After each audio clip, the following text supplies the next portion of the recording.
Good morning, everyone, and thank you very much for joining. We'll wait maybe 60 seconds to make sure that the participants can all join, and we will start very shortly.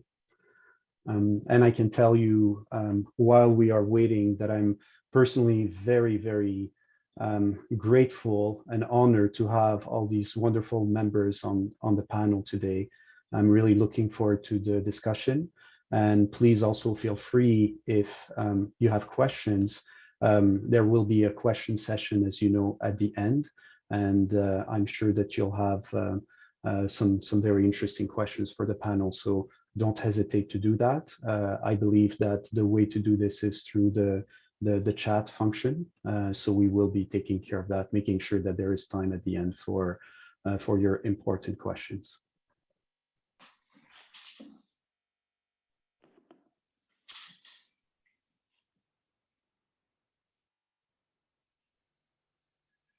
Wonderful. Well, to be mindful of time and of all the great panels that we have today for this FinTech conference, I will begin. My name is Naim Antaki. I am a partner at Gowling WLG. We are an international law firm. I'm personally based in Montreal, Canada. I am the co-head of our national AI group, and I will be acting as the moderator here. So I will have the easy role on this panel. The title is quite an interesting title. What is the role of AI in overhauling banking infrastructure? And then what are the key ingredients in enabling this transformation? Is it technology? Is it culture? Or is it both? We have a great panel with us today. And I think to keep this very conversational, I will ask each person maybe to quickly introduce themselves, and we will then move on to the questions for this panel. So maybe Roman, if you would like to begin. Yeah, no, thanks so much, and very much looking forward to the panel. I'm Roman Regelman. I represent Bank of New York Mellon. Have two roles. I lead digital across the enterprise. I also lead asset servicing, which is our largest business. And digital for us, obviously many things, is kind of changing the way we do business, is embracing data, but in a very significant way is embracing AI. And I was absolutely looking forward to tell you all kind of how we're doing that across the enterprise, together with our clients. Thank you so much, Roman. Chris, would you like to continue? Sure. So I'm Chris Ward. I'm with PNC. I'm in the wholesale side of the business, driving digital data and innovation, both for treasury management and other parts of the organization, and glad to be here today. Thanks. Thank you so much, Chris. Ren, would you like to go with introductions? Absolutely. Hello, everyone. My name is Zhang. I'm with BMO Financial. I'm the chief data scientist. So I was with BMO since almost 2 years now. Since I joined, we have been in a journey use AI to transform the organization. So my team is a central function. We are sitting in the enterprise. We work with all of the business unit ranging from retail, business banking, commercial, and wealth management. So since we have been engaging on including use machine learning to take care of the business cases, and also include automation, use robotics. We're also building AI products to help scale. And lastly, very importantly, we are focusing on the trustworthy AI to make sure we use AI in a very responsible and ethical way. So look forward to the panel. Thank you very much, Ren. And I'm looking forward to exploring these issues with you and the group for sure. Michael, would you like to go next? Yes, Naim. Good morning, everybody. I'm Michael Rutledge. I'm the CIO for Citizens Bank. I head up our technology group. Actually, it's great to see you, Ren. Ren and I used to partner together at American Express. Ren was my business partner, and a very demanding one, I must say, but a great partner. So at Citizens, we're on a modernization journey. We're modernizing our technology through our next generation technology program and our data platform. So looking forward to the panel discussion and telling you a bit more about that. Thank you so much, Michael. And last but not least, Rajesh. Thank you, Naim. I lead data science for Bank of America Securities. So in this role, we are employing statistical techniques to improve market making for our traders. We are creating sales targeting tools and differentiated content for our clients and salespeople. And we are also developing data-driven data analytics to help our managers make data-driven decisions. Thank you. Thank you very much, Rajesh. So to begin the panel, what I would suggest is that we start with setting the stage by better understanding the current landscape with respect to AI in banking institutions. And I would ask each of the panelists to maybe provide some concrete examples of how AI is currently being used, and to better, let's say, go from this very general buzzword-worthy word, which is AI, and make it real, if I may. So Rajesh, maybe you'd like to begin? Yes, definitely. So I can give you a couple of examples of AI which illustrate the diversity of applications that happens. The putative use of machine learning lies inside our trading business for us. In this case, all that we are saying is I need to predict prices or I need to predict volatilities. Instead of predicting them using a linear technique like linear regression, I need a statistical technique that accounts for data outliers, accounts for correlations, accounts for regime changes, and all these nonlinear factors have come in. When we look at our clients, we see a few broad trends. We see the rise of risk premia investing, the rise of electronic trading, the merging of fundamental and quantitative investment styles, the use of new and differentiated kinds of data, and the use of advanced analytics. All of these things have come onto our side as well. So where we have done is we have found that we are able to use machine learning to help our traders position themselves better across equities, FX, credit, mortgages, and commodities. The usage itself differs. In credit, for example, we have found more use combining pre-trade data with the dealer inventory, street fight information, using a two-stage statistical learning approach. If you're looking at electronic trading in the higher frequency domain, you can use more advanced techniques of deep learning, and that are also found used. Another interesting application that we find is in the investment banking space. It's been something that has been a surprise to me. I would not have guessed it 3 years back. It turns out that one is able to predict what companies get acquired around 12 months in advance by combining macroeconomic data, idiosyncratic factors, technical factors, even market variables. We are able to say with high probability, this company might get acquired for these reasons, and it enables our bankers to target these companies better. We are able to do something similar on the capital market side as well, where you see when an IPO happens or a secondary offering happens, we're able to identify the clients by looking at their past deals. We're also able to understand, saying if this much discount, this is the dollar demand that I can expect. That kind of trade-off can also be made. In all of these, what we have found is we always had statistical techniques that were being used. Now we are able to add on certain techniques drawn from classical machine learning or statistical learning. And in certain select cases, they're able to employ deep learning. All of these projects have been in production. We have a robust governance system over it that ensures that only the right data is used. Ren mentioned the ethical use of data. That's extremely important for all banking institutions. So we try to use the simplest model that we can do, and we are able to implement it with robust safeguards. Thank you so much, Rajesh. Ren, would you like to go next in terms of specific AI projects that you may have at BMO Financial? Sure, absolutely. First, Mike, thanks for the kind words. Good to be in the panel with you as well. If I'm thinking about our use cases, I'll use several examples. Actually, because we're in the center, actually we have a very diverse use case. The first example we have is with the digital team, right? How do we personalize a customer experience? So there we actually use deep learning to find out who are likely to use certain product, maybe in financial difficulty, and potentially cross-sell them the right product and help them in this kind of COVID difficulties as well. We also work with financial crime unit. They are on the cyber side. How do we identify those kind of anomaly in the signal, potentially know there's a cyber attack, and then the investigation team can look into it to see what they can do. We work with the business banking side on the pricing. How do we make sure that we have the right price for both lending and deposit? And very importantly, present that tool with a banker, help them with the negotiation process. We use natural language processing. There are actually use cases multiple. For instance, on the marketing side, they use those methodology to analyze the customer survey to see how's the outcome of that. And on the investment banking side, they use that to provide the first read to the analyst when it comes to financial statement analyzing. So those are some of the examples.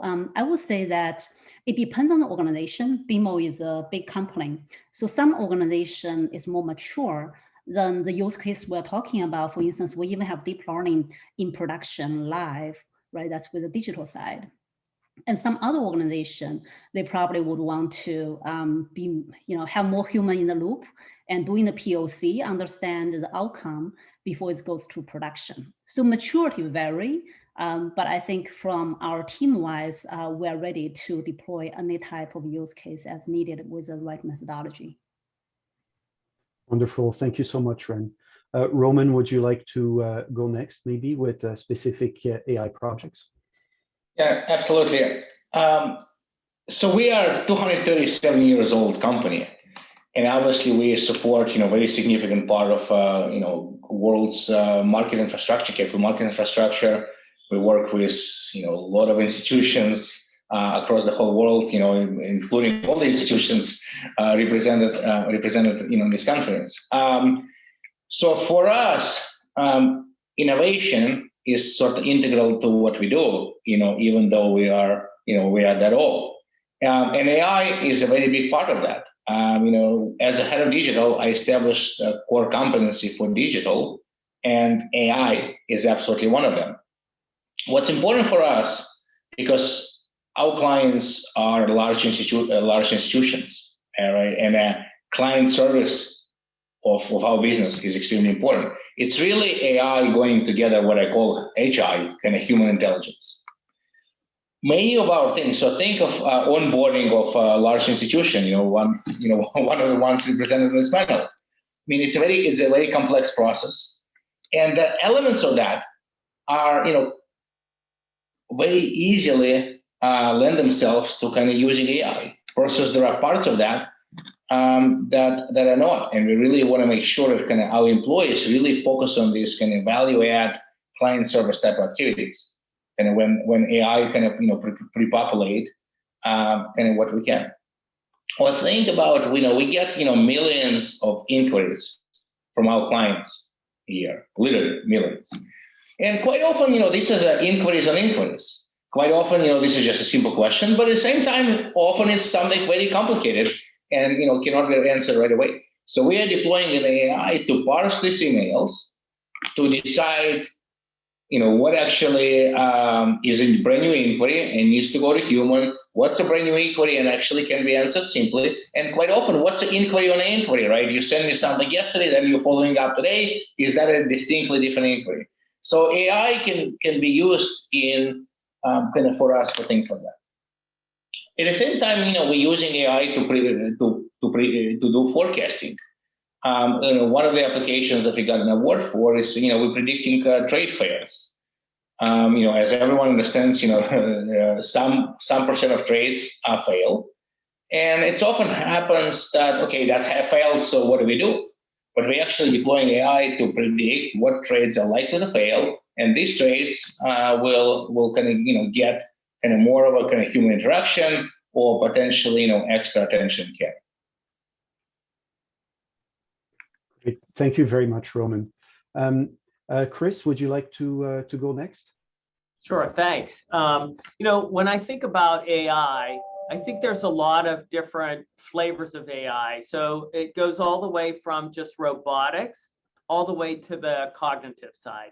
And so we've been deploying AI across the spectrum. If you think of just in this simplistic robotics and taking off some of the things Ren was talking about earlier, we deployed robotics in the fraud space to, once fraud's been detected, to actually speed the execution of the return of the item or crediting back to the customer much more quicker, creating a much more richer experience for the consumer because they've been able to get their money faster, or we've been able to dampen down exposure on the fraud because we're able to get the item returned faster. And then if you, similar to what Roman is talking about, if you look at from a forecasting perspective, right, and we're all living this today in the interest rate environment, you see the spike in mortgage applications. Well, if there's a mortgage application, there's going to be a wire probably in 60 days to close that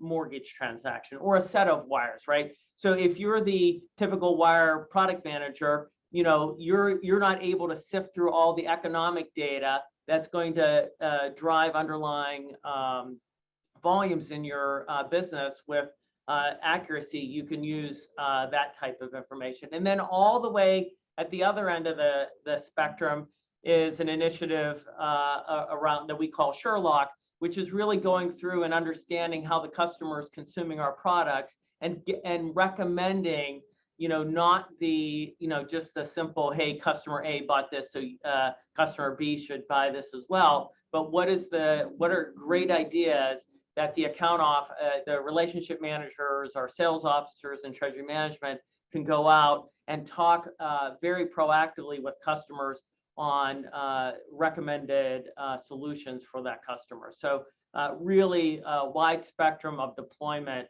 from robotics to the cognitive at our firm, and great stuff happening. Many thanks, Chris. Michael, with respect to Citizens Bank, what type of specific AI projects are ongoing, or how do you see it within your bank?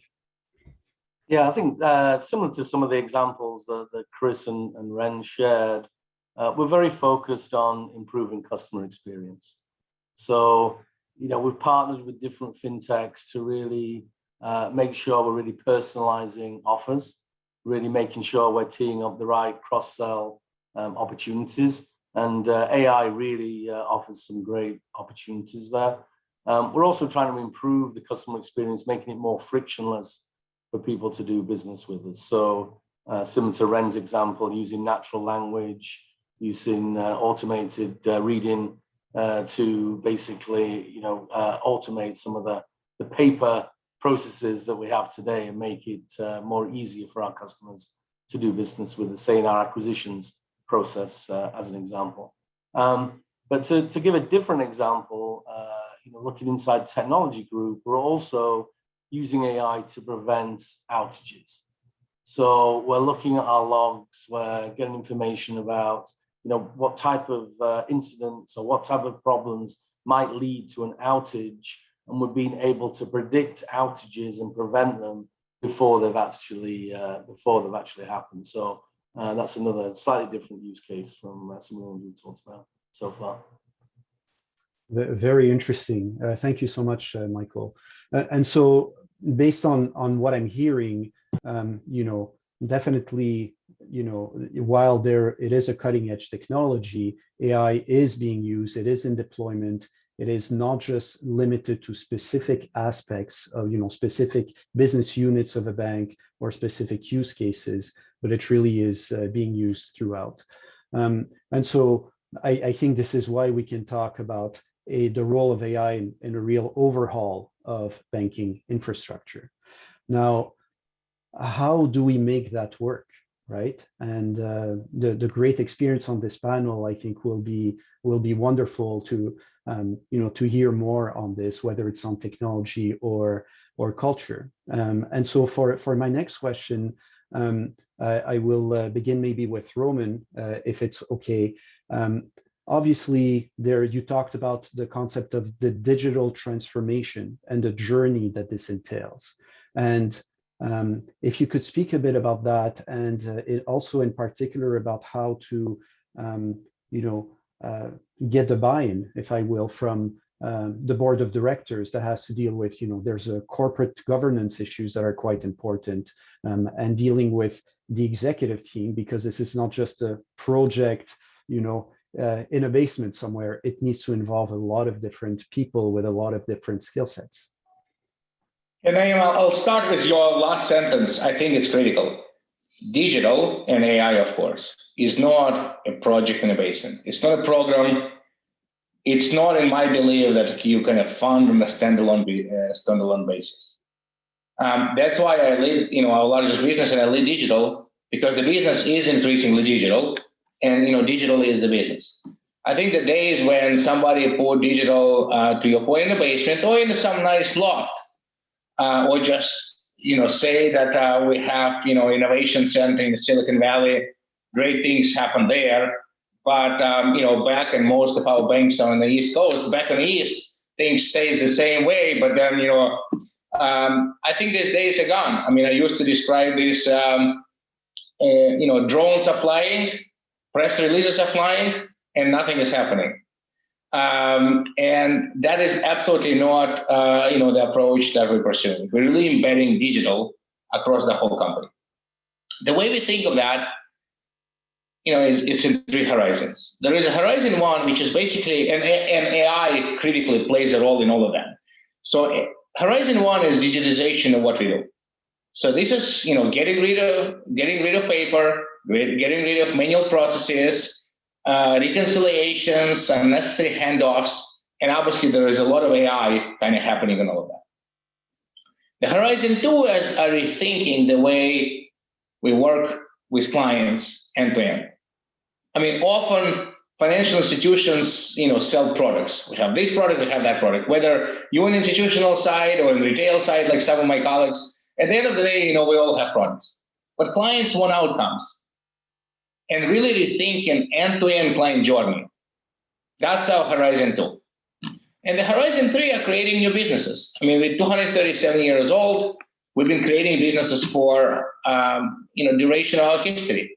And creating digital businesses that's what's happening today. And AI is taking, is playing a very significant role in those businesses, because quite often they become a very data business. So that's just a philosophy of kind of our digital transformation, but it's embedded in every single business.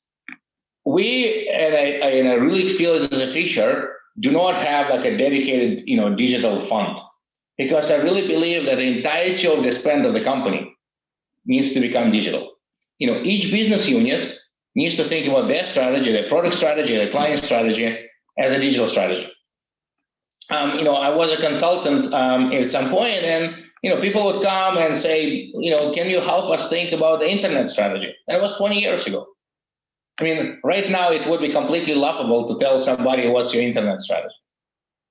And that's sort of my view on digital and my view on AI. I mean, there is no digital strategy, there is no AI strategy. It's being embedded into everything that we do. And then, ask me a question of kind of how to sell that to, the boards, to executive stakeholders.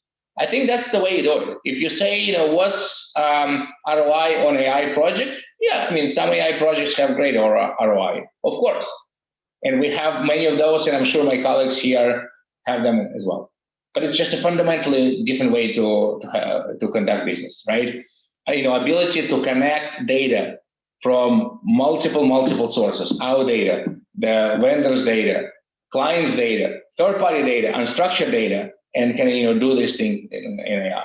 The ability to create much more valuable jobs for our employees, so the more of our routine things do not need to be done. The ability to generate insights for our sales force, for our service folks, for the clients. That's all embedded into each business. So we don't have, being my Mellon digital, right? This is just a standalone division kind of driving the revenue. It's really is being embedded now into our DNA, which is a big cultural transformation, because it's not only what, it's also a how. And how it really requires, really embracing the data culture, embracing thinking and end-to-end, and frankly, agile's way of working, right? This is where your product organization, your client organization, technology, and operations really need to work together in a very different way, in a cross-siloed way. So I think the AI will be very successful when it just becomes, the everyday part of our toolkit. I mean, and this is not, we don't need AI specialists. We do, and we need many more of them.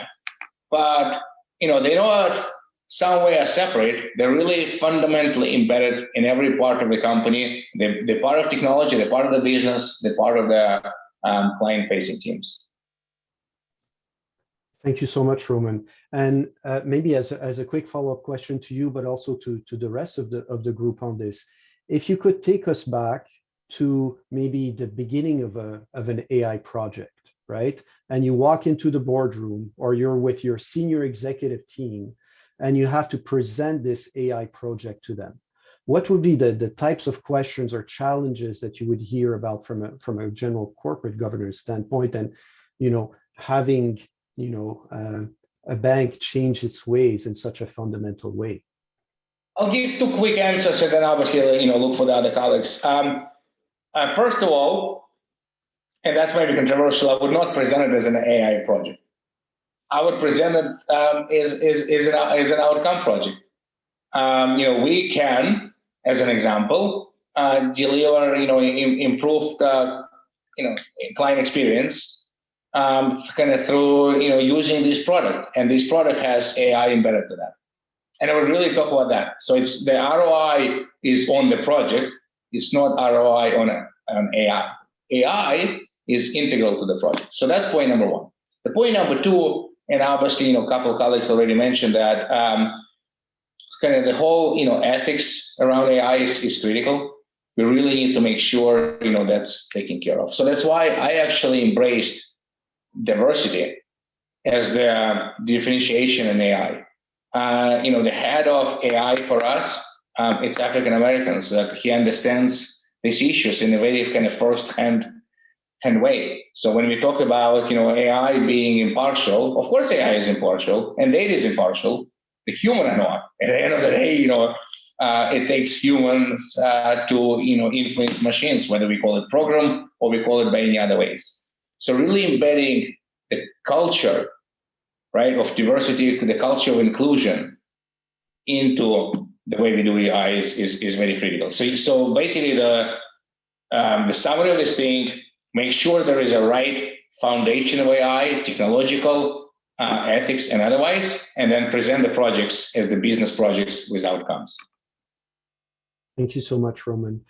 Well, maybe on this last point that you were mentioning, which is the concept of ethical AI. Ren, earlier in the introduction, you were talking about this concepts of trustworthy AI and ethical AI, etc. So thinking again from a team culture now standpoint, right? The team that's working for this project, what is the right approach in, I guess, going from this wonderful concept, which which everyone aspires to making it a reality? Yeah, first, I want to quickly echo what Roman's talking about. In a sense, is a business value. I feel the key of AI to be successful is to realize AI is just a tool, like many of the tools you have, and focusing on the business problem is a key. Now, to your question about ethical AI, the same thing, right? We have our eyes on the outcome and on the impact to the customer. So having that change of culture in the team is that how do we get the business partner comfortable? How do we make sure that realize this is not a black box? So involve them very early on in the process, understanding what they try to achieve, what business problem they try to solve, and what desired outcome they have. Actually, generally, even along our process of any projects, we have many touch points with the business team, right? Starting with defining the objective and to sharing very early findings. Those kind of mutual communication help us beginning is identify some of the understanding the data, understanding the process, and identify the underlying challenges you may not even realize just directly looking at the data. And earlier when we have the problem, have the early solution, we also always kind of share back with the business, make sure that they understand why the solution is that way. We show them many use cases. Take the business banking, the pricing as one example. We actually have many of the customer, hundreds of customers, show them the result. What will be the recommendation? What historically the price has been given to that specific customer, and then compare, are they comfortable and why we are making different thing. And sometimes actually the business, the banker will tell us something we didn't realize. They will tell us why they make a decision that way. And we realize our algorithm is incomplete, right? Some of the variable information we're not including. So through those kind of mutual working process, we make sure that AI at least is responsible and ethical within our own business unit. For people who have no knowledge of AI, they understand and they can trust it, right? That's a key thing.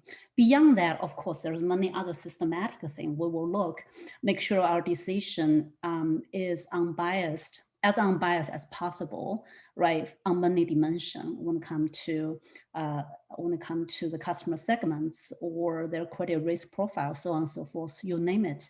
That part will work closely with the compliance and legal group. Make sure that we get an interpretation on the law, so we're doing things correct way. The big thing we have been teaching our team within the data science side is I realize the biggest bias is in the data.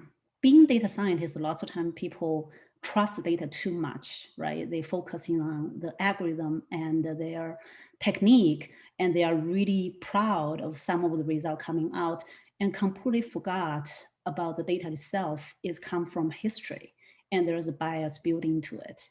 So with that kind of education and keep training, so make sure that they realize this kind of interaction with a business partner, all those kind of process is so important to avoid that one day BMO show up on the spotlight for the wrong reason, right?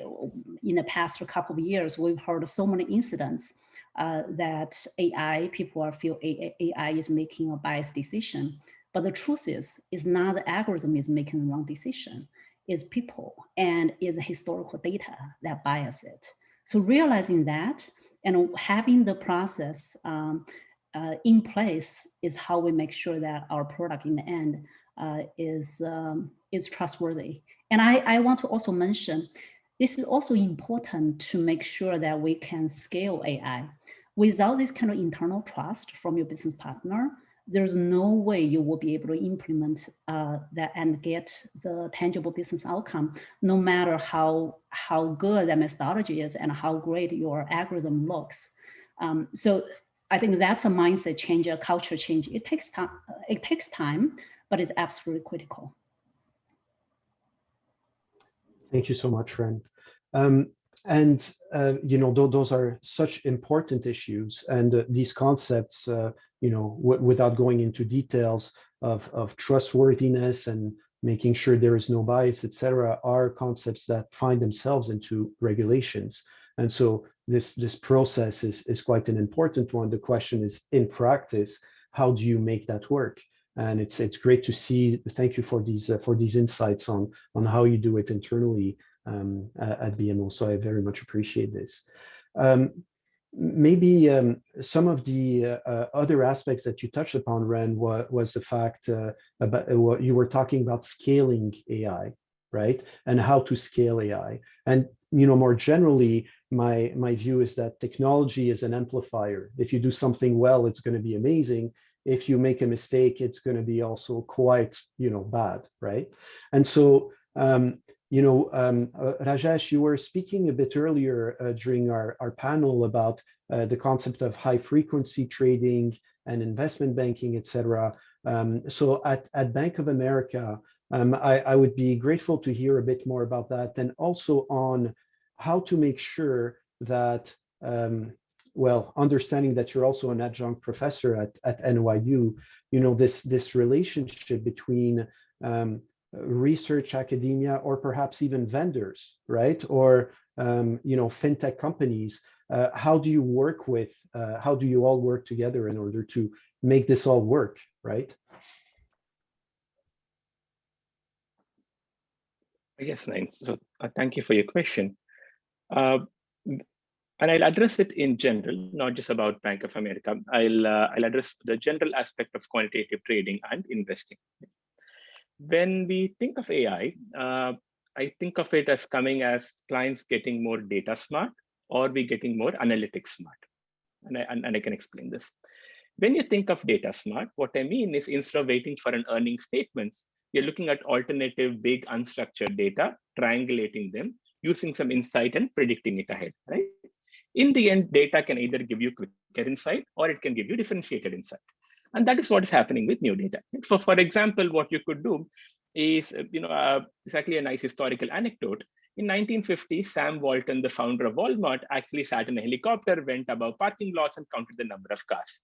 Today, you don't have to do so. Today, what happens is you have a series of vendors that do it for you. Planet Labs will launch the satellites.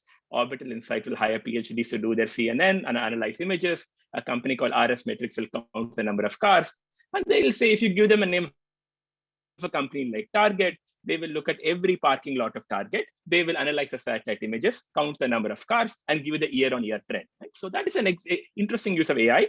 You're analyzing images, you are using vendors, and that data comes in. And the final user, in my case, a trader or my counterpart who is a quantitative investor on the buy side, we are being data smart. You're not necessarily being analytics smart. We are just being data smart. The same thing happens in news sentiment, right? Instead of using something as simple as bag of words, where you take words and assign them a sentiment, you have a lot more sophisticated deep learning techniques that can read text, translate between languages. And that reduces the cognitive overload on us. Instead of tracking 8,000 companies myself, I know if something spikes of news on a single company. That's the story of AI getting you data smart. How does AI get you analytics smart? There we have to understand that we, in the quantitative trading space, is already quite sophisticated when machine learning started coming in. Right, so the way to combine intuition with data was all the standard Bayesian techniques. There's something called black litterman that we use for portfolio construction. The way for separating signal from noise, the very old techniques from electrical engineering that come from this is like things like Kalman filter and a Markov model and the particle filters. These are very old, well-established techniques, right? And in fact, we hire from these academic departments. We hire people from statistics. We hire people from electrical engineering. We also hire people from econometrics because of the peculiar characteristics of financial time series, right? Predicting volatilities. There's something called the Box-Jenkins approach that came up in the 1970s that is still used. In this background, machine learning has now entered. Right? The primary use of machine learning continues to be in three ways for us. One, it seems to do far more efficient feature selection than the older statistical tools did. Second, it seems to account for interaction terms better than is what's called the support vector machine of 1990s.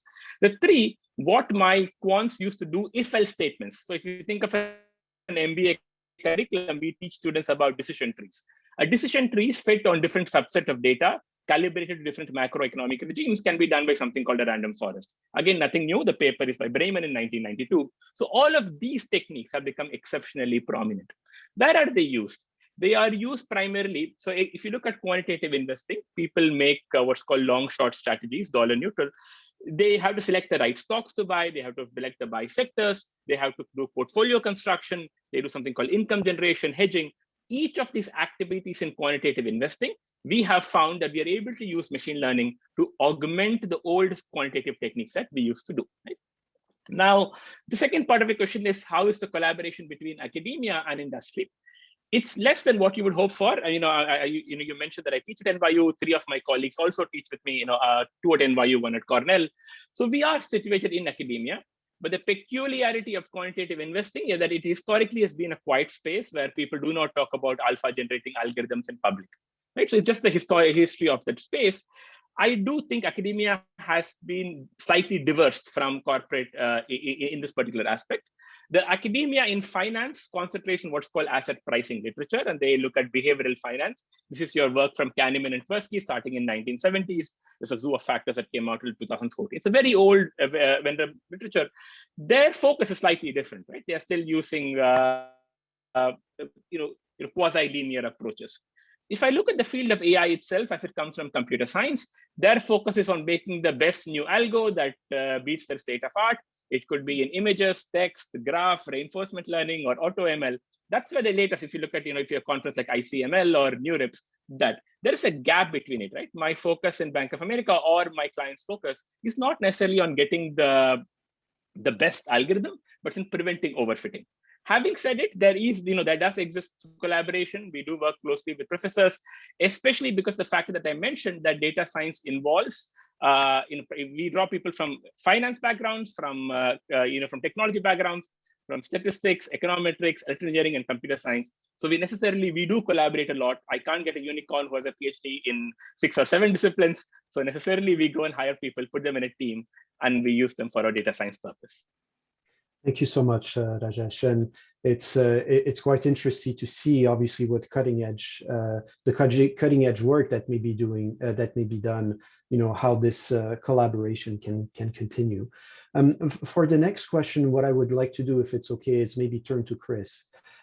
Chris, just to better understand, I was reading with respect to PNC Bank that you have a number of bots in production, and so I just wanted maybe to hear a bit more on robotics, if it's okay with you, and also on any general thoughts that you may have on this important concept of weaving technology and culture together to make AI a real asset to your bank.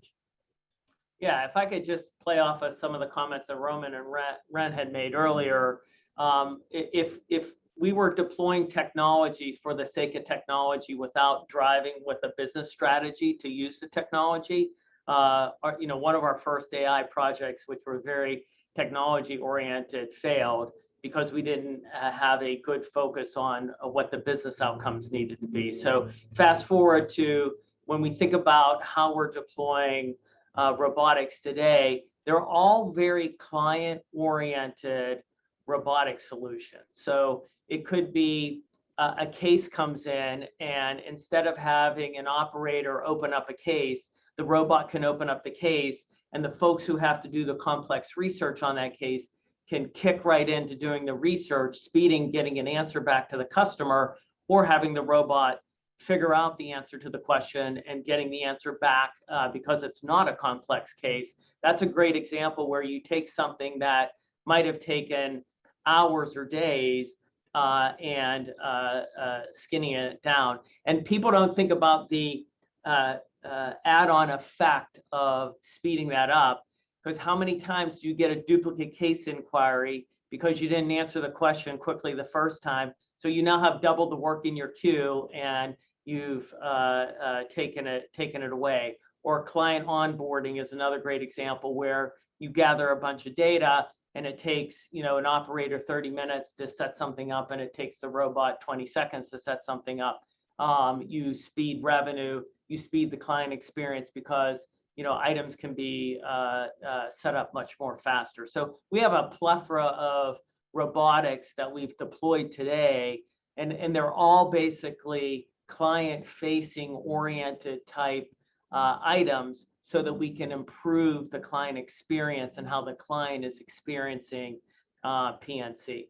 So hopefully that helps. And I will tell you, if there's a network blip and our operators and the robot stops working for a second, our operators and our folks on our teams get very frustrated because they love the robots doing what they're doing, because they can focus on more high value things. And it's a great thing from an employee satisfaction perspective, because people feel more engaged and more valued in what they're doing versus doing the redundant or manual activities. Wonderful. Thank you so much, Chris. I know that the time is advancing, so Michael, I will put you on the spot, if it's okay, for the next question. We had one of many interesting questions being asked, and maybe if you can talk about, you touched on an important subject before, Michael, just like others did, which was the concept of being customer centric, right? And making this frictionless. Now, when you're working at the bank, I imagine that some of the work is done in-house, and for some other work, maybe you deal with fintech companies or different vendors. How do you make that decision, and what are the criteria that you would use in order to determine if you would like to work with fintech, the building or buying question, if you will, right? When would it make sense to buy or to collaborate with others on this one? Yeah, no, it's a great question. And we have really strong fintech partnerships, probably about 25 in place across the company right now. And I think some of the frankly, some of the data that some of these fintechs have, we don't have in-house. So they really have that, you know, that's one reason we would use a fintech. Other ones, you know, they're frankly more sophisticated and have a lot better sort of customer experience. Some of the front ends that they've developed are really good and really sophisticated. So it's helped us certainly in our mortgage business, in our lending business. We've partnered with fintechs and they've developed the front end systems linking back to the back end systems. Some of it's time to market, right? I think all of us are all trying to move at speed. You know, if you think back to probably everyone on this call, we all had to deliver loans during the COVID crisis, PPP loans, and we had to do that very, very rapidly, right? So as well as developing a set of our own APIs to link to the government websites, we also leverage, similar to Chris, you know, machine learning and bots to really automate some of that processing, to take the workload away from our, you know, our customer service groups, our underwriting groups, etc. So once again, we partnered with some fintechs in leveraging some off-the-shelf bots rather than developing everything from scratch.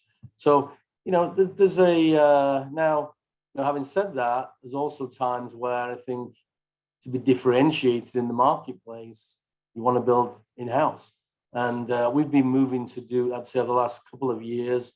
You know, we've hired a lot of engineering talent, and we've been building a lot of new systems in-house rather than buying packages, which has been a little bit of a pivot for us. And I think, you know, the other area we really haven't touched on today, but I think maybe it's going to, you know, next question is really the skills that you need to do that, both engineering skills and data skills. And I think, you know, it's an area that is so hot in the marketplace right now, both on the technology front with data engineers and on the business with decision scientists. I think it's really, getting that right is really important as well.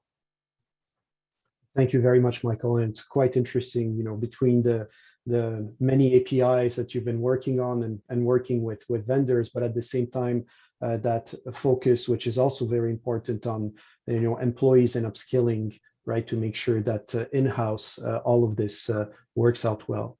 Exactly. Look, and thank you so much.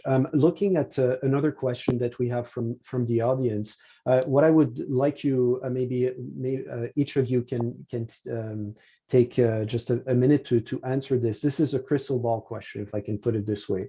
And so I will give you a choice to answer one of two questions, if you don't mind. The first one, which, if you had a wish and you had only one wish to solve one pain point that you have, you know, regarding AI in banking, what would it be? And if you don't want to answer that question, but you want to talk about key emerging developments or trends that you see as particularly important, feel free to do that too. So if it's okay, I will turn perhaps to Roman on this question on the pain point or emerging trends, you know, looking forward.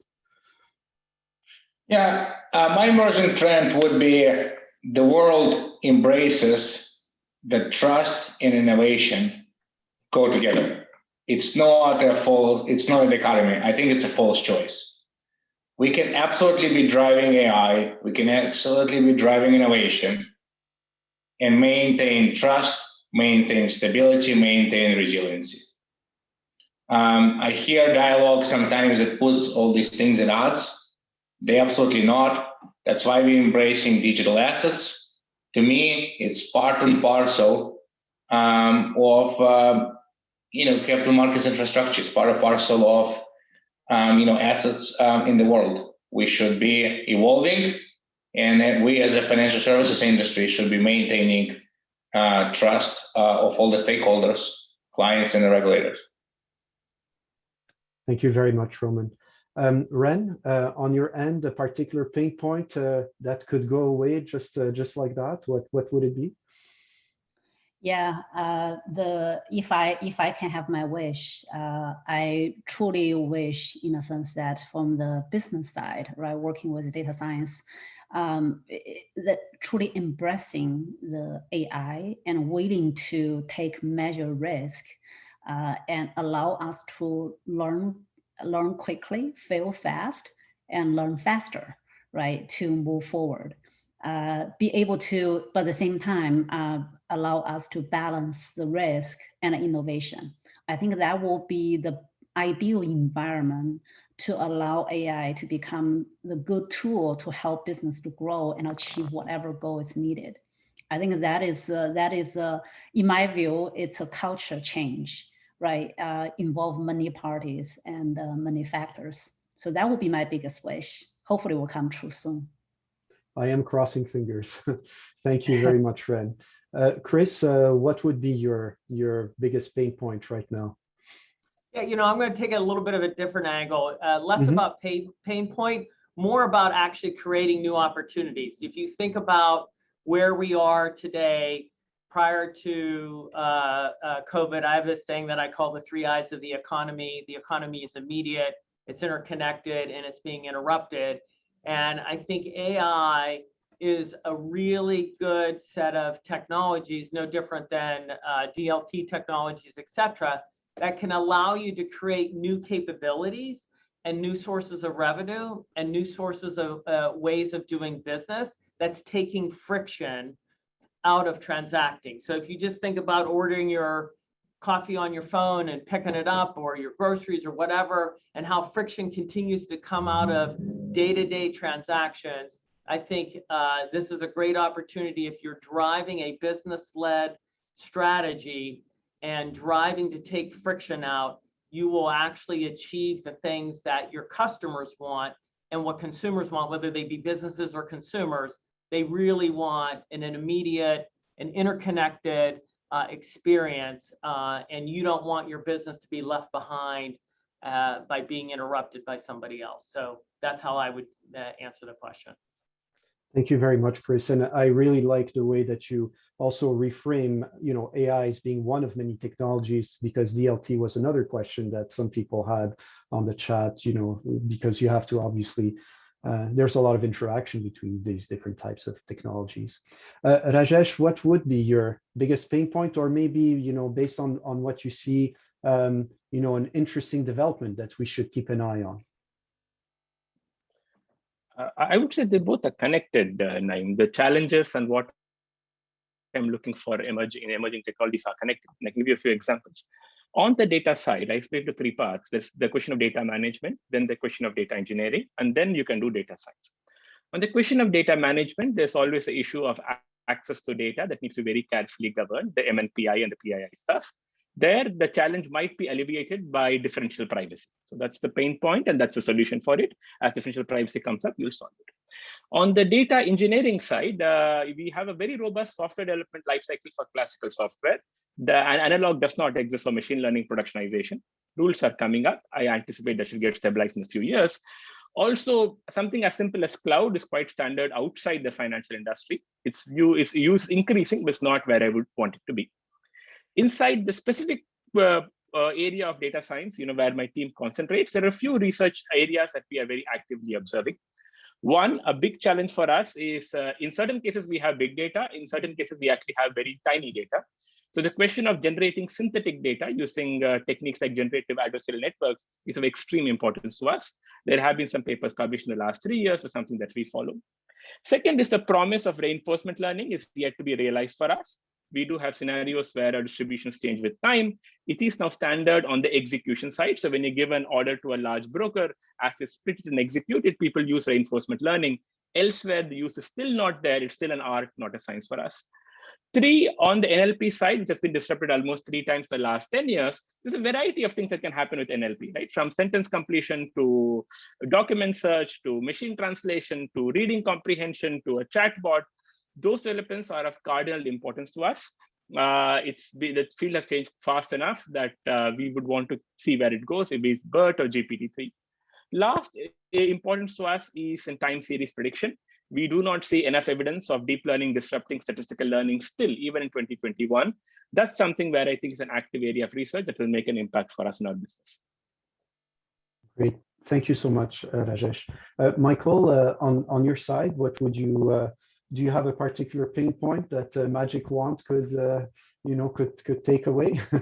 Yeah, I think now I'd go back to what I started with, which is really, improving the customer experience. And the holy grail would be, truly getting the real-time customer 360 view of our customers, so we really understand our customers. And, we've been on a journey of collapsing what I like to call all the data villages, where we had data in various appliances, Teradata, Netezza, big data, Hortonworks, et cetera, and we've been consolidating all of that into the cloud, and I think into a data lake, and I think we've done a good job of that. But the next step is really, how can I truly implement an MDM, and how can I truly implement real time through tools like Kafka? So we have bi-directional updates going from our systems of record into our data lake, and then truly leveraging that data to really personalize offers, to really make it easier for our customers to do business with us. Thank you very much, Michael. I would really like to thank each of you, Ren, Chris, Rajesh, Michael, and Roman, for your insights during this panel. AI can be a buzzword, but it doesn't have to be. And I think that you were very generous in your explanations on how to make this real, and how to make this real so that it has the right results from a customer-centric standpoint. And so I would like to thank you and also the audience for asking the questions that we were able to weave into this discussion. And I certainly look forward to continuing this discussion with you, I hope also another time. Thank you all for your time. Thanks so much. Pleasure to be here. Thank you. Thank you. Bye. Bye.